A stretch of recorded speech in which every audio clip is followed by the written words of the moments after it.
చూడండి, ఈ వర్క్ వచ్చింది బ్లౌజ్కి. అయితే మన నెక్ విడి తెచ్చేసి చూడండి, ఇక్కడ ఉంది, ఇక్కడ నుంచి ఇక్కడికి ఉంది. ఈ సెంటర్ చూసుకుంటేనేమో ఎక్కువ ఉంది. మరి ఇలాంటి బ్లౌజెస్ వచ్చినప్పుడు మనం ఎలా చేయాలి చూడండి. మధ్యలో పట్టుకొని మనం దీన్ని తగ్గించేసుకోవాలి.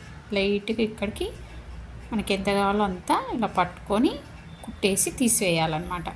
ఇప్పుడు ఒక్క హ్యాండ్తో వీడియో తీయడం వల్ల చూపించడానికి సరిగా రావట్లేదు. ఇది కుట్టేసినాక మీకు మళ్ళీ చూపిస్తా.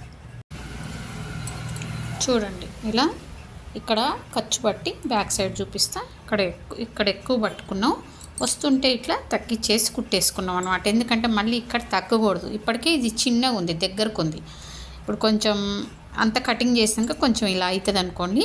అయితే ఇక్కడికి వచ్చేసి ఇలా తీసేయాలి. మనకు మెయిన్ కావాల్సింది ఇక్కడ అనమాట. ఇక్కడ తగ్గించుకున్నాం, ఓకేనా. ఆ తర్వాత మనం ఇలా పెట్టుకొని మనకి దీని చుట్టూ ఒక మార్కర్తోనే ఒక లైన్ గీసుకుందాం. లైన్ గీసుకొని అంచమ్మటి ఇలా గుట్టుకొని తిప్పేసుకుంటే మీకు ఈజీగా వస్తుంది అనమాట. నెక్ నీట్గా వస్తుంది.